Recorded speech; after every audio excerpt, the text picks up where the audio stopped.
Hey, what's going on YouTube? This is Chuck. I'm going to be giving you my full review on the Kamp-Rite Double Cot, Cot Tent, as it's called, or Tent Cot, as it's called.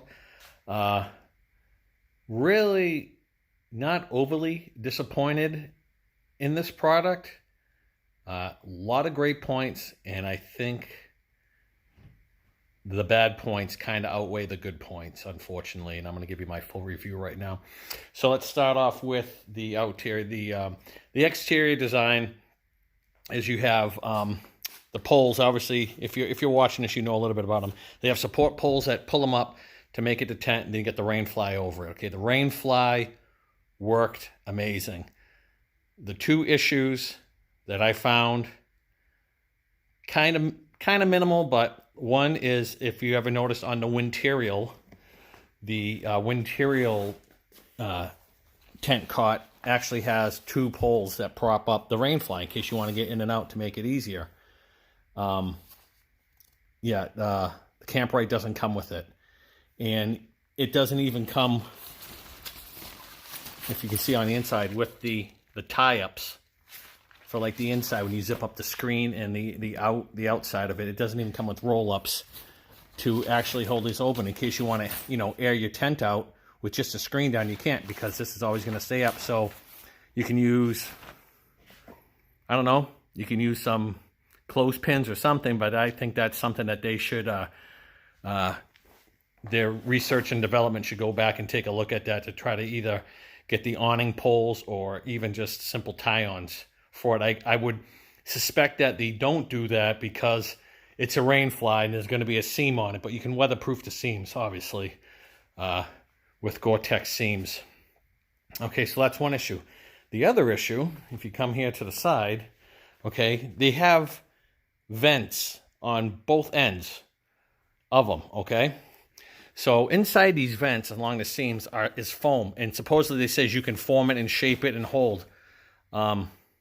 Yeah, it really doesn't hold. So what I ended up doing was I cut two dowels at 6 inches a piece.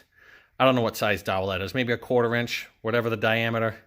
But I found out that if you take it and prop up that dowel right in there, when it's nice and tight, it holds that vent open, so you get maximum airflow on the inside. Okay, that's what worked for me, using that dowel.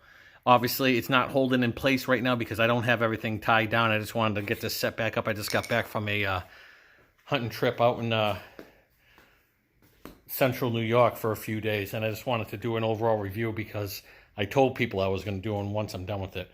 Okay, so those are the first two issues I found with it. Okay, so the rain fly worked excellent, holds in heat, but for the exterior awning to put on either side to keep up the rain fly, you can't do it in the two end vents. I had to make my own little dowels to prop them open to get the maximum airflow. Okay, now the inside is where it comes in. This is where I'm going to get very, very rough on these guys. Okay, so the big thing on the inside of the tent when you come inside is the main support beam right here. It runs the whole length of the cot, okay, smack dab in the middle. This cot is rated for 500 pounds, two person, 53 inches wide by 84 inches long. I am 6 feet tall. In order to alleviate my back issues with that middle pole right there, I ended up getting a King Camp,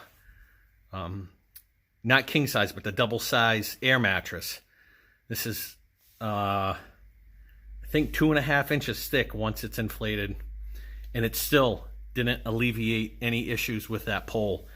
I ended up getting my other Thermarest backpacking mat and a piece of foam to go across, okay, to alleviate that issue. But still, now I lost space. Being 6 feet tall, I find that I had no headroom or no foot room, because now I'm cutting down on the overall length of it by being raised up. So I had to sleep diagonally going across in order to get the head and foot room that I wanted. Wasn't too thrilled about that because now for me, I mean, I could technically sleep comfortably in here with another person. I tried to with my son one time. I did it on the back deck because he wanted to try it out. He didn't last that long, but I ended up sleeping in here for the full night. But I had to sleep diagonally. And that was another big issue with it. To actually have to get 3 pads to get myself above that pole so I could sleep level. I've heard people of going to Walmart or or whatever store to go get the 2-inch foam thick bed topper, and I guess that works fairly well. I might actually go out and buy one to see if that actually works. Also, people just used 2 Thermarests or 2 other types of air mattresses to get above that bar so that they're actually level. Overall, though, I would give it a rating of 3 stars over 5 because of that. I mean, that middle pole in here is a huge, huge issue. And I think it takes away from that. Plus, they just went up in price, I noticed, another $90. I bought this for $249.99. Now it's going for $339.99 on their website. So they just upped it within the last month, another $90 for the double wide cot. I should say the double cot, not the double wide. Other than that, you know, it's got the little pockets on either side here and over here. You can tie up your little lantern up top like I have, the Goal Zero mini lantern right there.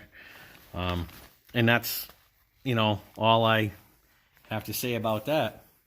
So if you have any comments or any reviews of your own about this, feel free to comment below. Click that like button, and I'll talk to you all later. Alrighty.